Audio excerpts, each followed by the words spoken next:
Hey, you guys, this is Jeremy. I'm really excited to share with you that this book, the Spanish translation of Playing Solo Jazz Piano, which is called Tocando Solo Jazz Piano, is now available. You can buy it from my website as a PDF, so that's jeremysiskind.com, and go to the shop. You can get it as a PDF, or you can buy it from amazon.com as a physical copy. What follows is a conversation with the translator and the editor, the translator and the editor of Tocando Solo Jazz Piano, talking about what it's like to translate a big instructional book like this. I think you'll find the conversation to be really interesting. I think you'll really enjoy meeting Daniel and Julio. Whether you speak Spanish or English, we do have the conversation in both languages, so you will be able to understand. So enjoy.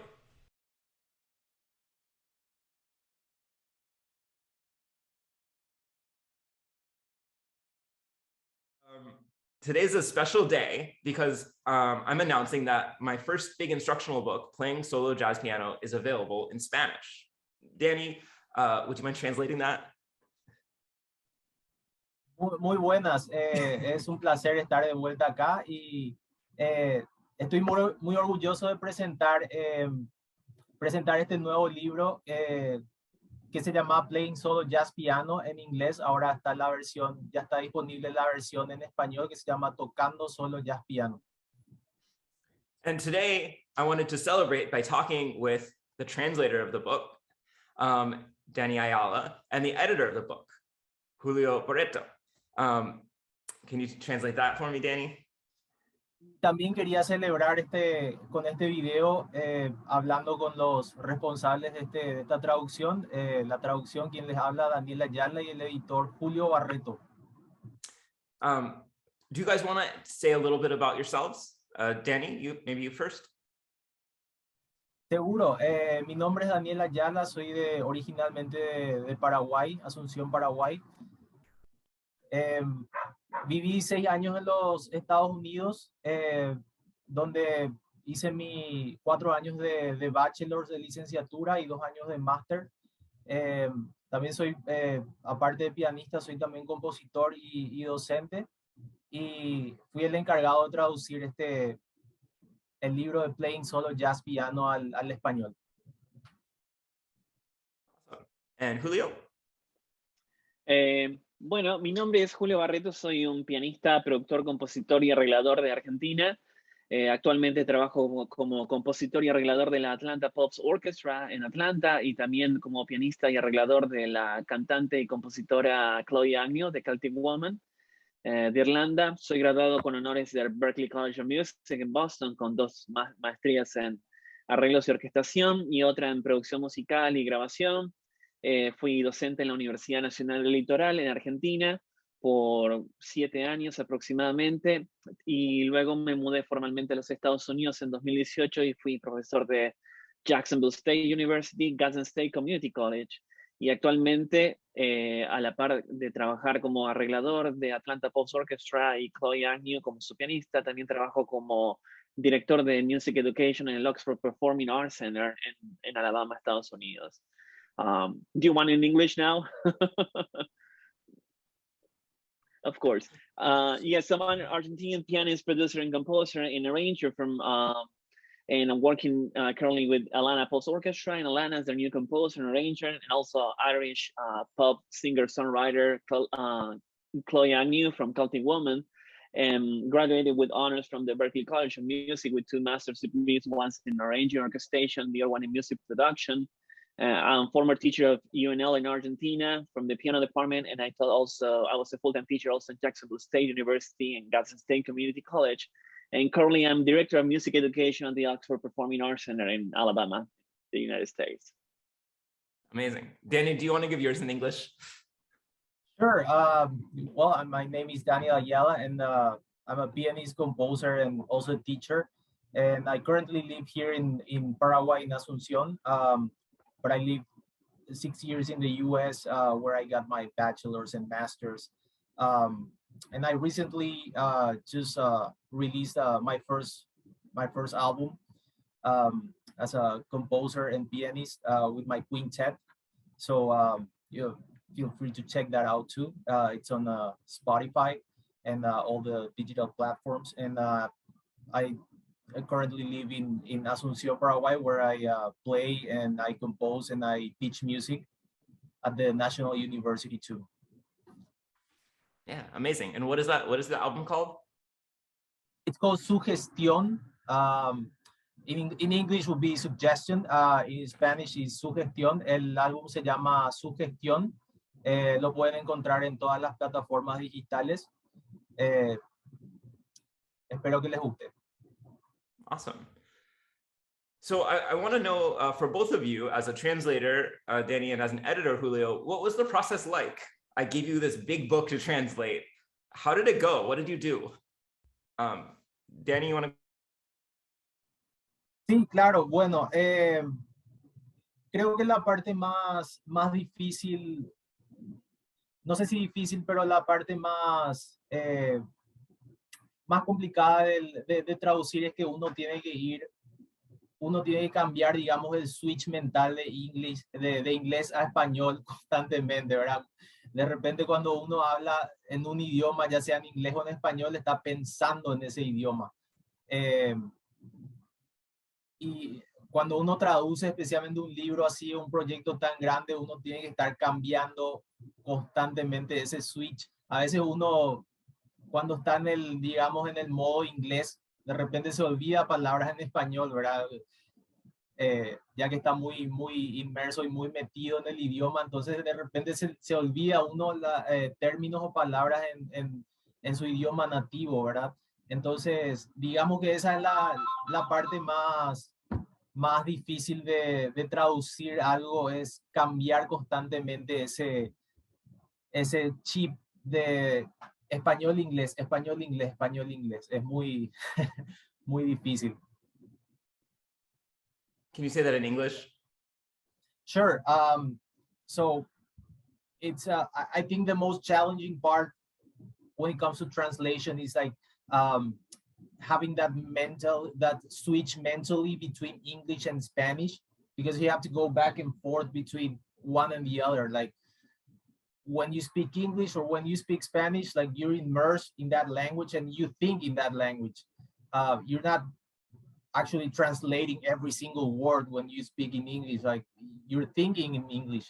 So translating a huge book like this is just constantly going back and forth between English and Spanish. It's just it can be overwhelming sometimes.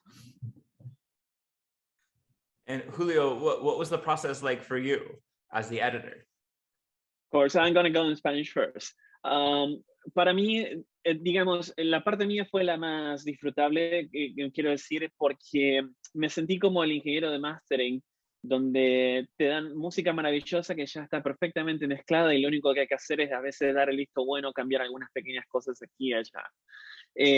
Para mí, diría que la parte más difícil de todo el proceso fue tratar de encontrar ciertos términos que se adecúen a todos los países de habla hispana, incluido España y todos los países de Latinoamérica, donde uno puede llegar a encontrar diferentes términos, ya que el español tiene entre 60 y 70 diferentes tipos de variedades, digamos, pero el proceso en realidad fue muy disfrutable.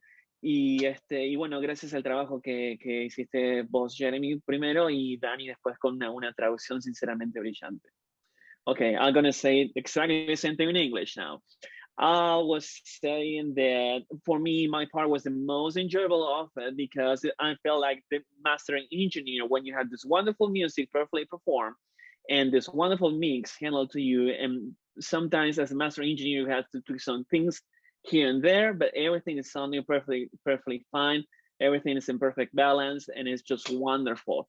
The most challenging part of the project for me probably was trying to find those specific terms related to the tradition and the style of this wonderful art form that we call jazz, especially knowing that we're gonna put this book out there for countries like Spain and other countries in Africa that speak Spanish, but also a whole continent, which is named Latin America, from Mexico to the south of Argentina, right? Even Antarctica, you'll find Argentinians there. So for some, I mean, in Spanish has different terms. It's so vast and huge. So we can find between 60 and 70 different kinds of Spanish within all these countries. So we're trying to get this wonderful and compact and succinct translation in order for everyone to understand what we're talking about in this wonderful terms. So, but it was a very enjoyable experience, honestly. That's very generous. Thank you. And can you guys, either one of you, maybe give an example of a term or a chapter or a section that was particularly difficult or interesting to work on? Sí, bueno, primero que nada, me olvidé decir también que fue bastante fácil y divertido trabajar con Julio. Primero que nada porque venimos de digamos, una zona, somos vecinos prácticamente, y nuestro idioma, nuestra gramática y nuestro dialecto es bastante parecido.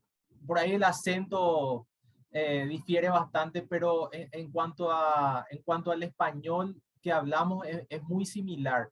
Entonces, de repente cuando estábamos juntos revisando el libro y pensando en algunas traducciones, le preguntaba si estaba de acuerdo con este término, con esta traducción. Él me decía, sí, también usamos así. Entonces, hizo mucho más fácil. Now I'll say it in English that working with Julio was really easy and fun because we're kind of neighbors. He's from Argentina, I'm from Paraguay, so we practically speak pretty much the same Spanish in terms of dialect and grammar and the words we use. So that was a lot of fun, you know. So that made actually things much easier because let's say if you work with someone from Mexico or Spain or Colombia, he might be changing a lot of things. Like he might be speaking a totally different Spanish from me. So that made things really easy.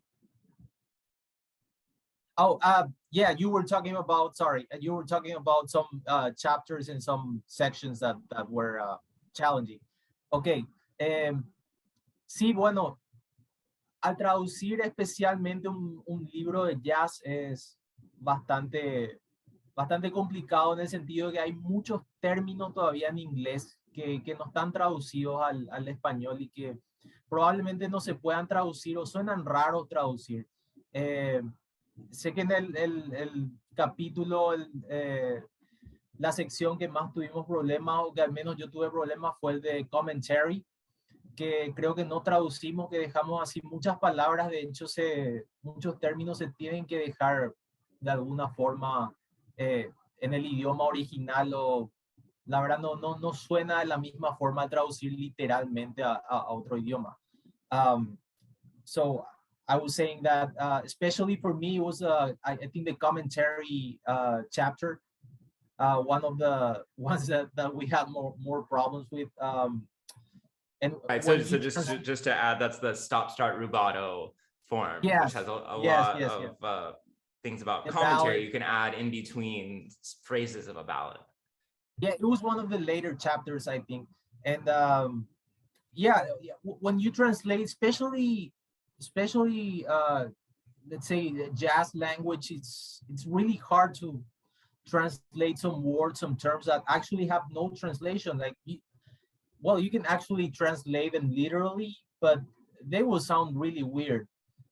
Let's say you can translate something like leading or break or things like that, but it will not sound good. So it was a really challenging with Julio, you know, what to translate and what not to translate.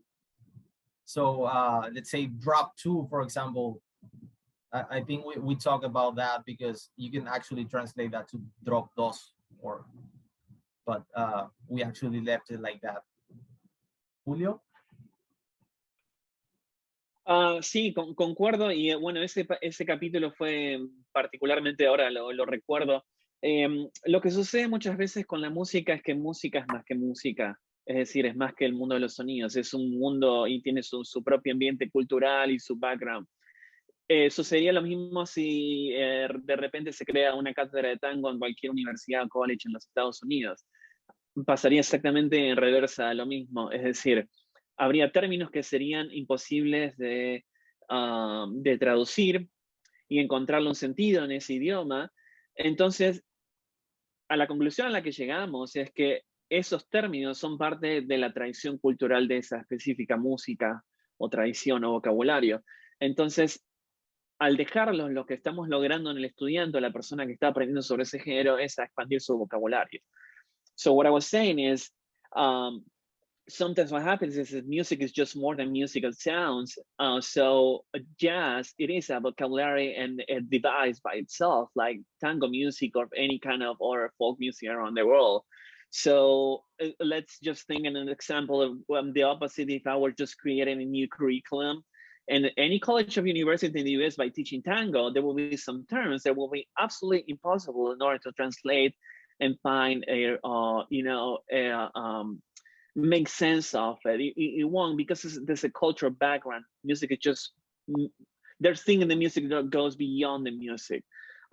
So, and since this is a book for students and for people who want to learn about this wonderful, complex and new tradition that we'll call American jazz, we both agree with Dani that expanding their vocabulary, it will be the best idea in order just to make these terms their own and expand, the Spanish vocabulary within this beautiful tradition. And that's what we did. And we're very happy with the results. That's such a great way to say it. I love it. So I know that I've spoken with both of you, and you are excited to put this book out in the Spanish-speaking world. Can you maybe speak a little bit about what your hopes are for, why it's important to you that a book like this exists in Spanish? Sí, por supuesto. Yo diría que no hay mucho material de jazz allá afuera en español. No hay mucho. Me acuerdo cuando yo buscaba libros buscaba libros de jazz o materiales de jazz, estaba todo en inglés.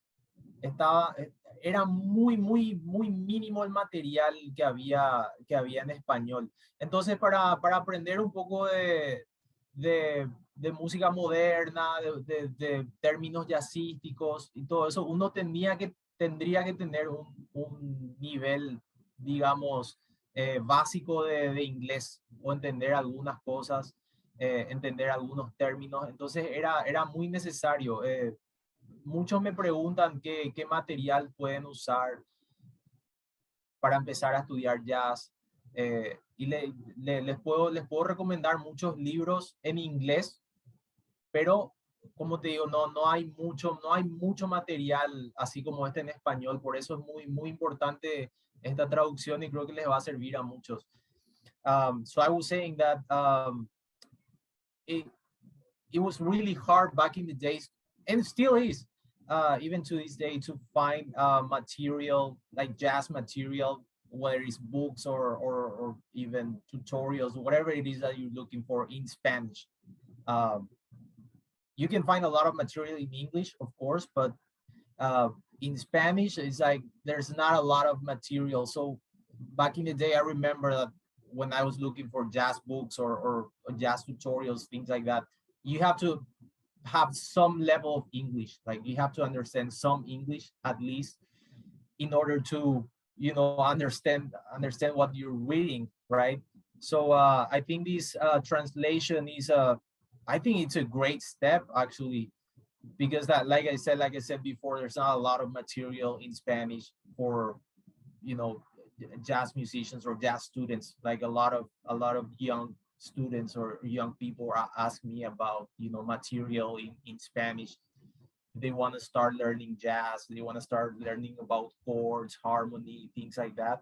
And I can recommend a lot of books and tutorials and things like that, but they're all in English. So, having this material out there, this book, that it's a perfectly organized in Spanish, 100% in Spanish. It's a great addition.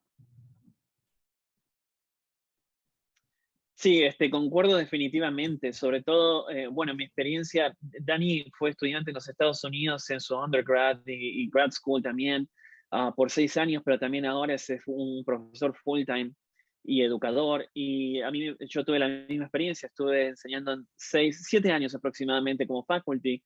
Y cuando empezamos a desarrollar el currículo en música, en programas de commercial music o música popular o jazz, el gran problema, la gran barrera en la que nos encontramos como profesores y alumnos era la barrera del idioma. O sea, nuestros chicos, nuestros estudiantes y faculty también son personas tan talentosas como cualquiera que uno puede encontrar en los Estados Unidos, pero la barrera del idioma realmente hacía que, digamos, que sea abrumadora la falta de material para poder desarrollar una currícula.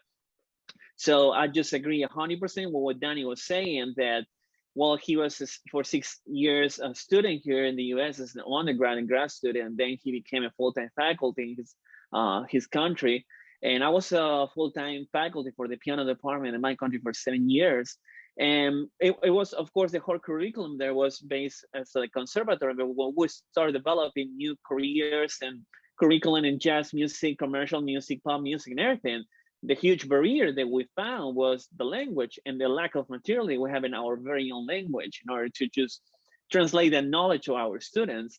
And our students and also faculty are these smart and talented people, the same that you can find in any country in Europe and the US, but this huge barrier and overwhelming lack of, this wonderful material related to the barrier of the languages.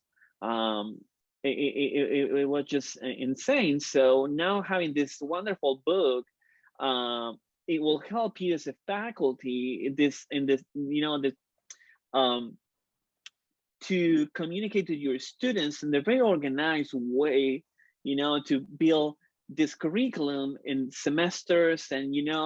And one wonderful thing that I love about the book also is that it's modular in terms that you don't have to just learn how to play stride piano first in order to play ballads after. I can just jump into the ballad because I just heard this wonderful piece from Keith Jarrett, whatever.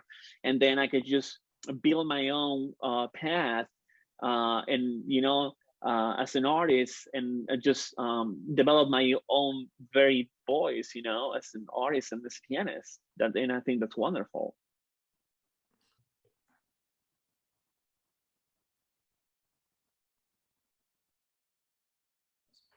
Sorry, I guess I was muted. I was saying that's so wonderful, and thanks to you both. You're the ones who really made it happen.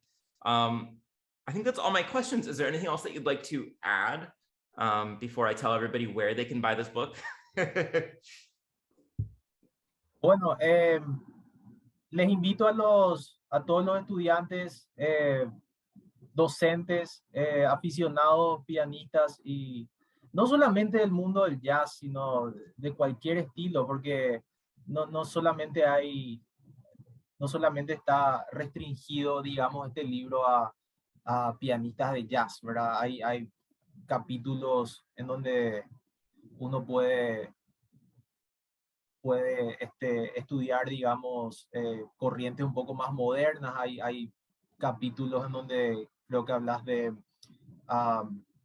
por ejemplo, el uso de ostinato o me olvidé uno de los capítulos que habla de música moderna, los capítulos más adelantados. Entonces, les animo a todos los estudiantes, docentes, pianistas de todos los estilos, los que quieren entrar en el mundo del jazz y quieren introducirse, empezar a estudiar un poco más. Les animo a que vean el libro, es muy bueno, está muy, muy bien organizado. Uno puede, como dijo Julio, puede saltear capítulos, no es necesario que uno vaya del comienzo hasta el final. So I was saying that to all students, pianists and teachers, whoever wants to use, not only from the jazz world, not only jazz people, but classical people can use, classical pianists can also use this book, to start learning about jazz, Like I was saying, there's a lot of chapters that you talk about modern music, not necessarily jazz, especially the later chapters. So like I said, this book is a great addition. So I invite everyone to check it out. Bueno, por mi parte, primero quiero empezar compartiendo que ha sido un placer enorme trabajar con Dani y con Jeremy, los dos músicos y pianistas increíbles y educadores de World Class. Comparto con Dani que este es un libro muy, muy valioso y realmente no puedo esperar a compartirlo. Tengo un viaje a Sudamérica en abril. Y pienso que este libro es material muy, muy valioso y se va a convertir en un estándar en muchas colleges, universidades y escuelas de música en Sudamérica. Y bueno, y espero que atraiga cada vez a más jóvenes talentosos a aprender sobre esta tradición tan maravillosa que llamamos jazz. Well, first of all, I want to say this has been an enormous and wonderful pleasure working with you both, world-class musicians and educators, both Jeremy and Danny. I think this is a wonderful material that is going to probably become a standard in many, many colleges, universities, and schools of music in South America and any Hispanic country. And I hope that that's the case. It's going to be wonderful, and it's going to attract many. I hope it will attract many, many talented young musicians to learn more about this wonderful art form that we call American jazz. Beautiful. Well, I just can't express my gratitude to you both enough. I'm so grateful. And for anybody who wants to purchase this book, it's available on jeremysiskin.com as a PDF, but it's only really going to be available physically from Amazon. So you're going to be able to get it from your local Amazon dealer. I always appreciate it when people buy the PDF directly from me, because then you're becoming part of my orbit. And more of the money goes to me than a large corporation. But I'm so happy to put this out in the world. A huge round of applause to you two for making it happen. And I look forward to our next project together. All right, you guys, take care. Bye.